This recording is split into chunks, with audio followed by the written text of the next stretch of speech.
Hello, bonjour à toi, j'espère que tu vas bien. Bienvenue dans ce 9e épisode de notre calendrier de l'Avent 2025, notre podcast, les 24 leviers d'une vie transformée. Hier, nous avons exploré l'art de l'écoute. Comment offrir notre présence totale, notre attention non divisée à l'autre. Comment créer un espace où l'autre peut véritablement se connecter à nous, un espace de sécurité psychologique, un espace de sécurité relationnelle. Aujourd'hui, nous allons aborder l'autre face de cette médaille. Comment protéger cet espace? Comment honorer tes propres besoins tout en restant ouvert à l'autre?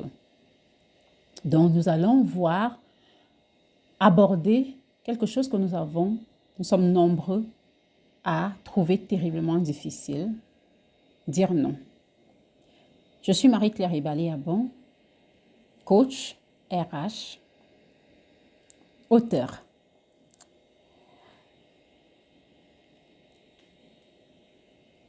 Il y a quelque chose que j'ai constaté il y a quelques années, c'est que pour une partie de mes relations, en général les relations professionnelles, les relations qui avaient le pouvoir, je trouvais très facile de dire non. Je disais non au pouvoir abusif, je disais non à des demandes abusives, je disais non à des sollicitations qui ne prenaient pas en compte mon propre planning. Je disais non à l'abus de pouvoir, je disais non à tout ce qui pour moi allait à l'encontre de mes valeurs, allait à l'encontre de la justice. Je disais non. Et puis, il y avait une autre partie de mes relations, les personnes pour qui j'ai beaucoup d'affection, ou les personnes que je trouve comme vulnérables, donc qui ont besoin de plus d'aide que d'autres. J'avais tendance à avoir du mal à leur dire oui, à leur dire non. Donc, il y avait des personnes qui m'appelaient Madame Non, alors que d'autres personnes savaient toujours que Marie-Claire est très sympa, elle est très disponible, parce qu'elle est ou elle était toujours prête à aider, même quand elle était débordée ou quand elle n'avait pas de ressources elle-même, elle trouvait toujours un moyen. Et ça, j'en ai pris conscience parce qu'un jour, je me suis retrouvée à rentrer à la maison après une journée de travail à pied parce que je n'avais plus d'argent pour payer le taxi alors que je gagnais suffisamment pour prendre soin de moi et que je ne dépensais pas d'argent pour acheter des vêtements, sortir. Bref, je ne dépensais pas mon argent dans des choses inutiles, mais je dépensais pratiquement tout mon argent dans les autres, à donner aux autres, à soutenir aux autres. Et ce jour, alors que j'étais en train de rentrer à la maison à pied, après une longue journée de travail, j'ai pris conscience qu'il fallait que je mette des limites, que je fixe des limites et que j'apprenne à dire non également à certains aspects, à certains domaines de ma vie où j'étais devenue Madame Oui. Et donc, j'ai pris conscience que quand tu ne poses pas de limites, tu enseignes aux autres à t'exploiter. Tu enseignes aux autres à ne pas te respecter. Et tu t'enseignes à toi-même à ne pas te respecter. Et aujourd'hui, nous allons voir ensemble comment poser des limites d'une manière qui soit saine, avec amour. Mais déjà, pourquoi est-il si difficile pour nous de poser des limites? Mais c'est simple, c'est pour la même raison pour laquelle on a du mal à nous aimer nous-mêmes. Parce qu'on trouve que c'est égoïste. On nous a appris qu'il fallait être gentil, qu'il fallait être ouvert aux autres, qu'il fallait penser aux autres avant de penser à soi. qu'on ne devait pas être excessivement difficile dans nos relations et qu'on devait faire des efforts. Et d'une certaine manière, avec cela, on nous a fait croire que notre valeur dépendait de notre disponibilité, de notre capacité à aider, à être utile aux autres. Que pour être aimé, il fallait être indispensable. Il fallait que nous servions à quelque chose aux autres. Alors, on a construit notre identité là-dessus. Je suis quelqu'un de serviable, je suis quelqu'un d'aimable, je suis toujours là pour mes proches, je ne refuse jamais de rendre service, je suis incapable de dire que je n'ai pas alors que j'ai. La vérité pourtant, c'est que dire oui quand tu veux dire non, ce n'est pas de la générosité, ce n'est pas une vertu, c'est de l'auto-trahison, c'est de la couardise, c'est de la lâcheté. Parce que quand tu dis oui, alors que tout en toi est en train de crier non, plusieurs choses se passent. Du ressentiment envers les autres. Ces autres qui osent prendre encore plus de toi, alors que tu as déjà tant donné. Mais aussi du ressentiment envers toi-même, qui n'ose pas dire non, qui n'ose pas refuser. Et ce ressentiment empoisonne ta relation avec toi et ta relation avec les autres. Tu t'épuises. Tu épuises ton énergie parce qu'elle n'est pas infinie. Oui, on veut bien croire qu'elle est infinie, mais tu as besoin de te recharger. Fais un exercice simple là, maintenant. Expire. Maintenant, inspire. Inspire, inspire. Continue à inspirer. Inspire toujours. Inspire toujours. Inspire toujours. Continue à inspirer. Inspire, inspire, inspire. Est-ce qu'il t'est possible d'inspirer continuellement sans jamais expirer? Non. Maintenant, expire. Expire. Expire. Encore. Encore. Encore. Sans inspirer. Expire, expire. Toujours expire. Est-ce qu'il t'est possible d'expirer sans jamais inspirer? Non. C'est la même chose. Tu ne peux pas être tout le temps en train de donner sans recevoir. Tu dois prendre le temps de te recharger pour pouvoir continuer à offrir aux autres. Tu dois prendre du temps. Tu dois apprendre à offrir autant que tu reçois. Et donc, par conséquent, tu dois apprendre à fixer des limites. En ne posant pas des limites, tu ne protèges pas ta relation avec les autres. Tu la sabotes. Tu ne protèges pas ta relation à toi-même. Tu la sabotes. Une relation qui est sans limite n'est pas une relation saine. C'est une dépendance. Quand tu t'inscris dans une dynamique où tu donnes jusqu'à épuisement et l'autre prend, ça devient de l'abus. Même si c'est inconscient, c'est une relation abusive. Et donc, tu dois pouvoir prendre du temps pour réfléchir à ce qui marche pour toi, ce qui ne marche pas pour toi.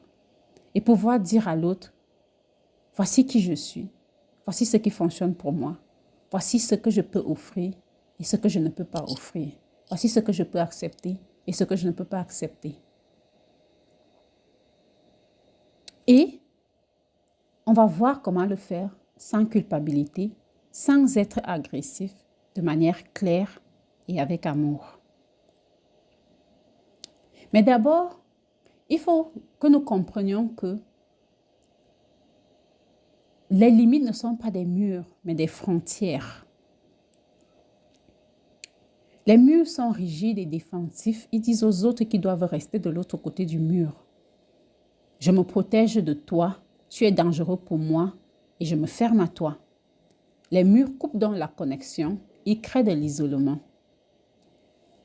Les murs viennent souvent des blessures qui sont non nourries, non guéries, de la peur, du manque de confiance en soi pour gérer les personnes de manière sainte, du manque de confiance en soi pour poser des limites saines, du manque de confiance aux autres. On n'a pas confiance en leur capacité à nous solliciter d'une manière raisonnable, d'une manière qui respecte qui nous sommes, d'une manière qui respecte notre capacité à exister et à nous épanouir dans notre propre vie. Les frontières, quant à elles, sont flexibles et respectueuses de l'autre. Elles s'ouvrent au monde. Voici mon espace, voilà le tien. Je les honore tous les deux. Voilà ce que disent les frontières. Les frontières maintiennent, donnent la connexion tout en protégeant l'intégrité de chacun. Elles sont perméables et elles ont des conditions d'accès. Elles se ferment et elles s'ouvrent. Les frontières viennent de l'amour de soi, de l'amour de l'autre, de la clarté sur qui l'on est, sur nos valeurs, sur nos principes, sur qui on veut être, sur ce que l'on veut de la vie, sur ce qu'on attend de la relation, de la conscience de notre propre valeur, mais aussi de la conscience de la valeur de l'autre.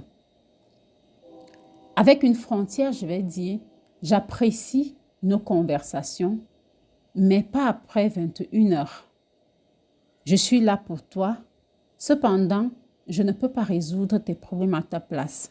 Je t'aime, mais je ne tolère pas que tu me parles sur ce ton.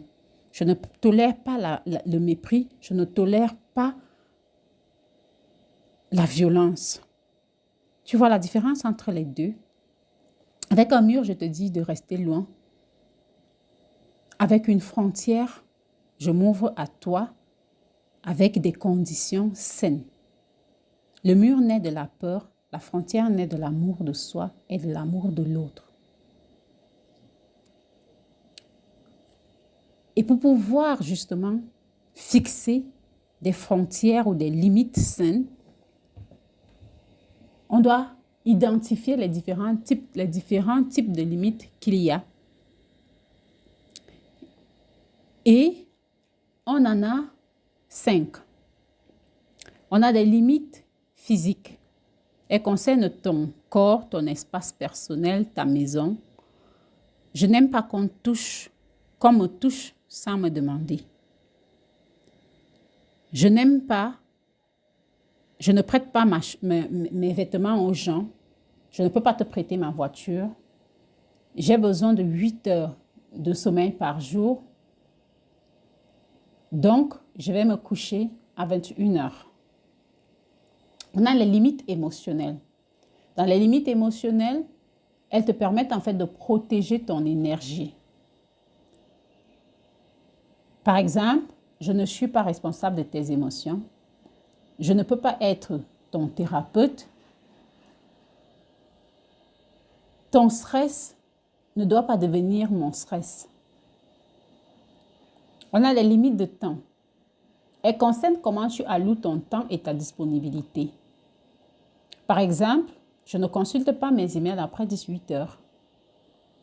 Je ne regarde pas mon téléphone entre 21 heures et 8 heures du matin. Je ne réponds pas au téléphone à ces heures-là, sauf avec une poignée de personnes. Si tu ne fais pas partie de cette poignée de personnes, ne perds pas ton temps. Le dimanche est sacré pour moi et pour ma famille. Je ne peux pas rester plus de 2 heures à cette réunion. Je ne peux pas avoir cet after work avec vous aujourd'hui. Je ne peux pas faire un after work chaque semaine. On a les limites mentales aussi. Elles concernent tes valeurs, tes pensées, tes opinions. Par exemple, tu vas pouvoir dire « Je respecte ce que tu penses et je respecte que tu penses différemment de moi. » Mais, ou cependant, je ne vais pas débattre de ça avec toi. Tu as la liberté de penser ça et j'ai la liberté de penser ça. L'autre exemple peut être « Je ne tolère pas les commentaires dégradants, méprisants, agressifs. Je ne participe pas au ragot, par exemple. » On a les limites matérielles. Elles concernent ton argent, tes possessions. Je ne prête pas mon argent aux gens. Je ne peux pas te donner de l'argent qui a été prévu pour autre chose. Je ne peux pas financer ton projet. Merci de me demander avant de prendre, t'approprier ou d'emprunter mes choses. Maintenant, prends un instant. Dans quel domaine as-tu le plus de difficultés à poser des limites? Souvent, c'est révélateur de notre personnalité. de nos blessures, de nos peurs cachées. Et les endroits où tu as le plus de mal à poser des limites sont les endroits où tu te trahis le plus. Et maintenant, comment poser des limites saines? Nous allons le faire en 5 étapes. Première étape, il faut clarifier pour toi-même. Oui, avant de communiquer une limite, il faut qu'elle soit claire pour toi. Qu'est-ce qui est acceptable? Qu'est-ce qui est non acceptable? Qu'est-ce qui est j'aimerais et qu'est-ce qui est il faut? Tu vois? Qu'est-ce qui ne l'est pas? Où se situe la ligne chez toi? Tu ne peux pas poser une limite floue. Donc, il faut être précis. Tu ne veux pas dire je vais être respecté ou respecte-moi. Tu dois dire très clairement ce que la personne fait que tu veux qu'elle change. Par exemple, je ne tolère pas que tu m'interromps quand je parle. Ça, c'est clair. Je ne tolère pas que tu m'insultes. Ça, c'est clair. Étape 2, communiquer clairement. Utilise le je plutôt que le tu qui tue. Ne blâme pas, ne pointe pas le doigt. Parce que rappelle-toi, quand tu pointes un doigt à l'autre, il y en a 4 qui sont en train de pointer vers toi. Sois direct et respectueux. Si tu dis, tu abuses vraiment, tu m'appelles tout le temps, c'est insupportable, je ne peux plus tolérer ça. Ce n'est pas efficace. Ce qui est efficace, c'est j'apprécie nos conversations, mais j'ai besoin que tu m'appelles ou j'aimerais que tu m'appelles uniquement entre 18h et 21h. En dehors de ces heures, je ne pourrai pas te répondre. Tu vois la différence? C'est clair, c'est respectueux, ça ne blâme pas et tu n'es pas en train de te justifier de manière excessive. L'étape 3, il faut gérer la culpabilité. Parce que oui, quand tu poses les limites et surtout quand tu n'as pas l'habitude de le faire, la culpabilité pointe son nez. Et c'est normal. Parce que tout en toi crie que tu es égoïste, que tu vas blesser l'autre, que l'autre va t'en vouloir, que ça va détruire votre relation. La culpabilité n'est pas un indicateur que tu as tort. Rappelle-toi cela. C'est juste un indicateur que tu es en train de changer de mode de fonctionnement. Donc, respire. Et ça va disparaître avec le temps. Étape 4. Il faut tenir fermement. Pose une limite et maintiens-la. Ça ne sert à rien de la poser et ensuite de ne pas la respecter parce que les gens vont tester. Tu connais l'expression là, tester les limites. Je vois jusqu'où la personne peut aller. Donc, les gens vont la tester, consciemment ou non, pour voir si tu es sérieux, pour voir jusqu'où tu peux aller. Et si tu dis, je ne réponds pas après 21h et que tu réponds quand même, tu enseignes aux autres que ce n'est pas une vraie limite en fait, qu'ils peuvent passer outre. Donc, le plus simple, moi j'ai trouvé le plus simple, c'est quand en fait mon téléphone ne sonne pas entre 21h et 8h du matin. Il ne sonne pas. Donc, il faut que j'aie les yeux braqués dessus pour voir même que quelqu'un est en train de m'appeler. Et par conséquent, il y a pratiquement, je peux compter sur les doigts de une ou deux mains, les personnes qui peuvent m'appeler entre ces heures-là et pour qui je vais décrocher. Donc, tiens ferme, avec douceur mais avec fermeté. Pas besoin de te justifier à nouveau. Comme je te l'ai dit, ce n'est pas possible. C'est aussi simple que ça. En fait, tu n'as pas besoin de t'étaler. Étape 5, il faut accepter les conséquences. Car poser des limites, ça a un coût. Pas toujours, mais bien des fois. Certaines personnes n'aiment pas que tu changes. Elles ne veulent pas donc que cette relation change. Elles veulent que tu continues à faire comme avant. Donc, certaines relations vont changer, certaines vont se terminer. Et tu sais quoi? Les relations qui ne survivent pas à tes limites ne sont pas des relations que tu as envie de garder. Les personnes qui t'aiment vraiment respectent tes limites ou respecteront tes limites. Et même s'ils veulent, même si ces personnes veulent les négocier ou les pousser, elles vont les renégocier avec toi. Et toi-même, tu verras ce qui est négociable et ce qui n'est pas non négociable. Et tu dois rester ferme. Et les ajustements peuvent être faits. Et ces personnes-là vont s'ajuster, celles qui t'aiment réellement, et vont te permettre d'être dans ta propre vie. Et celles qui refusent, qui aimeraient que tu continues à être cette personne-là, sont juste des personnes qui aimaient ce que tu pouvais faire pour elles et non qui tu es. Donc, poser des limites, c'est un acte d'amour envers toi-même, mais aussi envers les autres, parce que tu t'invites à co-construire des relations honnêtes.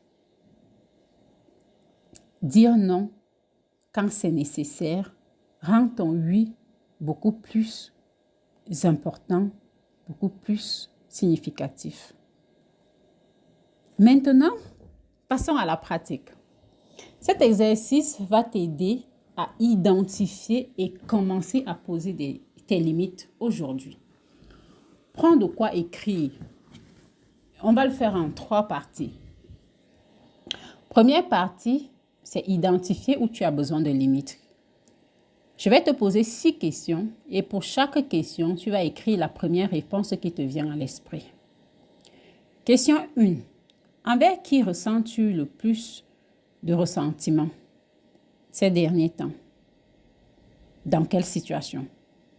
Le ressentiment est souvent le signal qu'une limite a été franchie ou qu'elle n'a pas été posée. La question numéro 2, c'est celle-ci.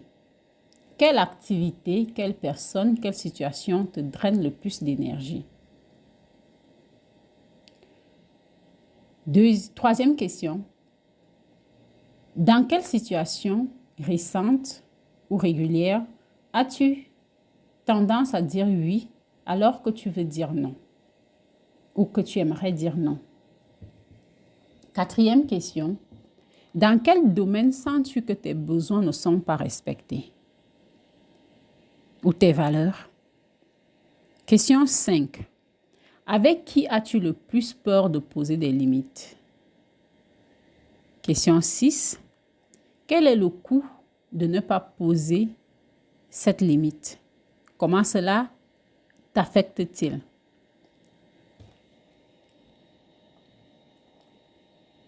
Maintenant, prends les 3 situations les plus importantes que tu as identifiées.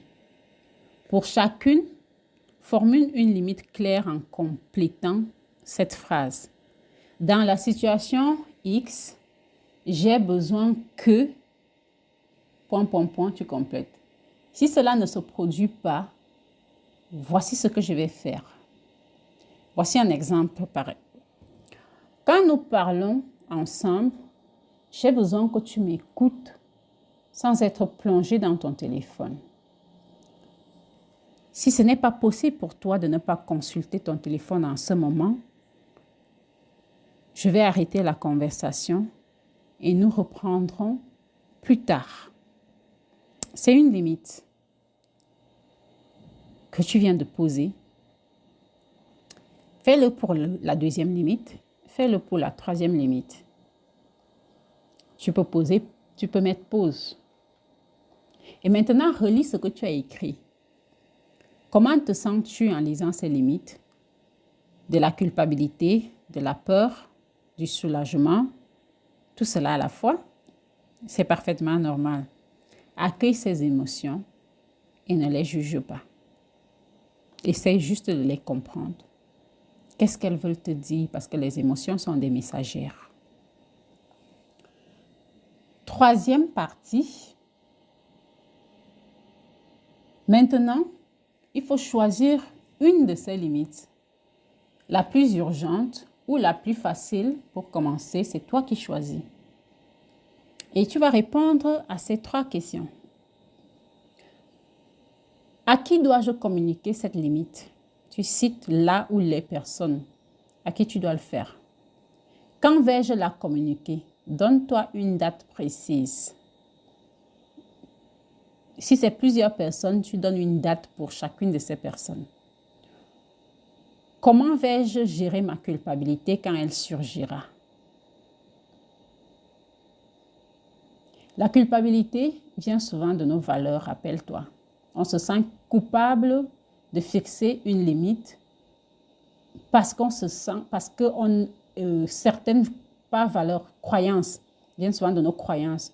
Parce que on a une croyance en nous qui nous a dit ou qui dit quelque chose qui va à l'encontre de la limite que nous sommes en train de vouloir poser. Donc il faut, comme on l'a dit la semaine dernière, aller questionner cette croyance, aller la challenger pour la transformer, pour qu'elle soit une croyance qui te sert et non une croyance qui t'handicape. Voilà. Tu as maintenant un plan concret, une démarche claire et facile qui te permet de fixer des limites d'une manière claire, respectueuse de l'autre, respectueuse de toi-même, avec amour. Il ne reste plus qu'à passer à l'action. Et rappelle-toi, ça ne sera pas parfait dès le premier jour. Ta première tentative sera peut-être maladroite. Tu vas peut-être bégayer, te justifier trop ou être trop agressif ou suppliant. C'est normal, on apprend. Et chaque fois que tu poses une limite, c'est comme un muscle, tu le renforces et ça devient plus facile avec la pratique. Alors, quelle est l'intention que nous allons porter ensemble aujourd'hui? Aujourd'hui, je protège mon énergie en posant des limites claires.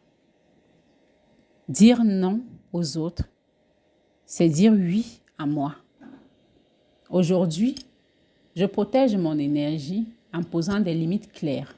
Dire non aux autres, c'est dire oui à moi. Quand je dis non, je sais ce à quoi je dis oui. Et quand je dis oui, je sais ce à quoi je dis non. Et tout au long de cette journée, sois attentif au moment où tu veux dire non, mais où tu dis oui. Arrête-toi, respire et demande-toi, qu'est-ce que je veux vraiment ici? Est-ce que je suis en train de me trahir? Est-ce que je suis en train de m'honorer? Même si c'est difficile, même si c'est inconfortable, même si l'autre est déçu, apprends à dire non, à poser tes limites et à les respecter. Et intègre ceci. Poser des limites ne fait pas de toi une mauvaise personne. Ça fait de toi une personne qui se respecte et qui respecte les autres. Parce que quand tu apprends à poser des limites, tu apprends aussi à respecter les limites des autres. Tu peux être gentil et avoir des limites. Tu peux être aimant et protéger ton énergie. Tu peux être généreux, serviable et dire non quand c'est nécessaire. Ce n'est pas contradictoire. Tu peux créer un équilibre qui fait coexister tout cela. Il y a une phrase qui a changé ma vie et qui m'a permis d'apprendre à dire non très tôt. Non, c'est une phrase complète. Tu n'as pas besoin de te justifier pendant 10 minutes. Tu n'as pas besoin de donner 1000 raisons. Tu n'as pas besoin de t'excuser d'avoir des besoins. Non, ça ne me convient pas. Non, je ne suis pas disponible. Non, ce n'est pas possible pour moi. Non, tout simplement, c'est suffisant, c'est complet et c'est valide. Alors aujourd'hui, garde à l'esprit tes limites et on se retrouve demain. D'ici là, prends bien soin de toi et souris car tu es extraordinaire.